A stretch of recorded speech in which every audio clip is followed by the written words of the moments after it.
Hello students, this is Dr. John, your physics and math professor, coming to you with another circular motion problem. This one's fairly simple, but it might be one that will be really helpful for instruction. Here we have a car going around a curve. The curve has a radius of curvature of letter R. What I mean by that is, let's say you tie a string or something right here, and you would sort of move it around the center. The curve would sort of follow that curve, and this is the center of the radius of that curve, a partial circle you could sort of draw, hence the name radius of curvature. So a car goes around this curve, and it goes around safely at a certain speed, where the friction on the car here, the friction on the road, given by the letter mu, the coefficient of friction,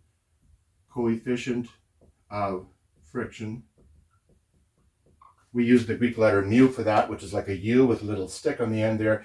And the coefficient of friction between the road and the tires, what we're concerned about in most cases like this with the car is the coefficient of static friction. That means as the tires turn, they stay on the road constantly. The outside of the tires actually move with the same speed as your car does because they're constantly contacting the road. If you have a coefficient of kinetic friction, that would mean the tires would be slipping, which would be in the case if this was icy, they might slip, and you want to watch out for that. You always want to use the static friction if you can. Don't let your tires slip. In other words, don't hit the brakes too quickly. Don't go around a curve too quickly. We're not going to actually know the difference here. We're just going to use mu, and we're going to just assume the tires aren't slipping, so it's a coefficient of static friction. And for a certain coefficient of friction, for a certain type of tires, they have a certain coefficient of friction. The car can go around this road safely at a certain speed. That's sort of the maximum speed it can go around.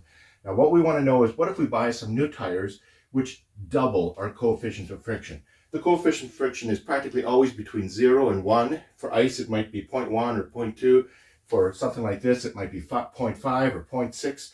So doubling a coefficient of friction is huge, and they want to know, how will that change our max speed? So I'm just going to redraw the car right here. We're going to look at some of the different forces on it. Give me a second. Here I've redrawn this car exactly like it is here. This is the outside of the road here, so it would tend to slide in this. If the car's going like this, it would have a tendency to want to slide off the road into the bushes here. So this would be the same over here. This is sort of that bump here. It's the same sort of thing. So we have these different forces. One force is the force that comes straight out from the road. We're sort of looking at this now in a new coordinate system, sort of this rotating coordinate system where one of our coordinates is coming out from the page, and that's this one over here. The normal force comes out. So the normal force here is going to have to also be equal to mg, because it's going to have to be, the top and the bottom have to be equal. What other forces are there? Obviously, as you're going around the corner here, something is going to have to keep you going this way, because you know if you go in a car, you're going to have a feeling like you want to keep going this way.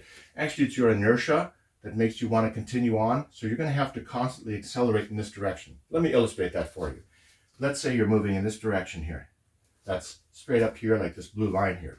And you want to start turning that way. Well, what you're going to have to do is accelerate a little bit in that direction. That's going to make you move like this.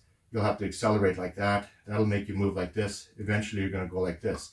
Notice always you're accelerating toward the center. And from geometry, we can actually calculate what that acceleration would be. It would always be toward the center here, the same dot that I have over here. And that acceleration has a magnitude. So the acceleration that you're going to need to have to go around that corner is going to be equal to this, v squared over r. V being the velocity of the car, r being this radius of curvature. So that's called the centripetal or the centripetal acceleration. Think of yourself taking a bicycle and you need to accelerate in this direction. That helps me to remember it. So that would be the centripetal or centripetal acceleration toward the center in this direction. And the force that you're going to need is going to be just the centripetal force, which is equal to this times m. M being the mass of the car. So this is the force that you're going to need to go inward like this. And what will that be equal to? Well, this force is what you're going to require to go this way.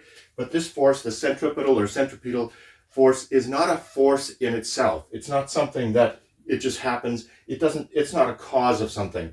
You're going to have something that causes this force. And in this case, it's the friction. The friction of the tires with the road as you turn your steering wheel. It's going to have a force in this direction. Your friction of your tires is constantly going to have a force that pulls, because you'll turn your tires.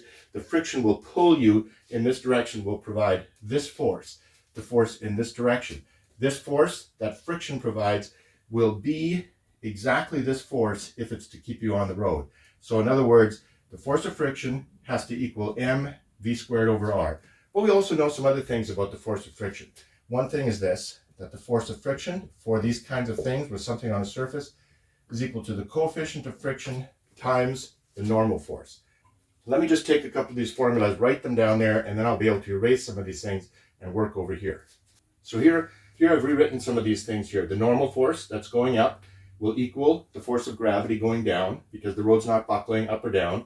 So the normal force is equal to mg. Wrote that down right there. And the force of friction is equal to the mu times the normal force.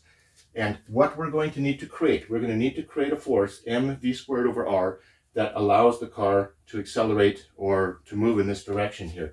That's called the centripetal force. That's going to be caused by friction. So I can probably erase a couple of these things here. Maybe I can erase this as well. We know there's a gravity going down there. I'm just going to leave these other things here just for now. So what do we know? Well, we know the force of friction is going to have to equal, actually it causes the centripetal force, mv squared over r. What else do we know? Well, we know the force of friction is the normal force times mu. So let me just replace that right there. The normal force times mu. And we also know that the normal force is equal to mg. So I can replace that there as well. Do I have enough room for everything? mg mu is equal to mv squared over r. We've got a bunch of things here now. So we notice that the mass cancels. We don't need that. And what we're looking for is we're saying we know mu, so mu is going to double. So we actually want to solve this for the velocity. So we'll take the r to this side, and what are we going to end up with? We're going to end up with velocity squared. The r goes over here. That's going to be equal to r g mu. So this is what we're looking for here. I'm going to rewrite this right here so we have room to work. Velocity squared is equal to r g times mu. Now, in this specific case, we have nearly everything that we want. What we're told is that we're going to double our mu. So initially, we're going to have a certain velocity. That velocity is going to be equal to this. It's going to be equal to r g mu square root. That's the velocity that you can safely go around the curve. It's the sort of the ideal velocity because it's going to keep in mind sort of the maximum velocity, if you want to put it that way, that you're going to go around the curve so that friction will safely keep you on the road. Now, what would happen if you double mu? Well, let's just do that. Let's just put a new, we want to know what our new velocity is going to be, our new velocity question mark here. So our new velocity is going to be equal to this. It's going to be equal to rg, but twice the mu, 2 mu there. So we could take this mu, we could separate it from these other things here, and we could write it like this. rg mu root of 2. So we can have this and this. Now notice here, this here is the same as this here, which is your old velocity. It's your previous velocity. But your new velocity, your velocity 2, or new velocity here, is going to be equal to the old velocity, which is right there. Let's write that in there. Times root 2. So it's going to be equal to v times root 2. Your new velocity with double the mu is going to be equal to the old velocity times root 2. Is that one of our answers? Yes, it is, right there. So this is a very good question because it helps you to understand the relationship between velocity and coefficient of friction. And hopefully I helped to share some things about how this works and how to picture this. Hopefully that helped you to understand these kinds of problems. If it did, like and subscribe, and I'll see you in the next video. Bye-bye.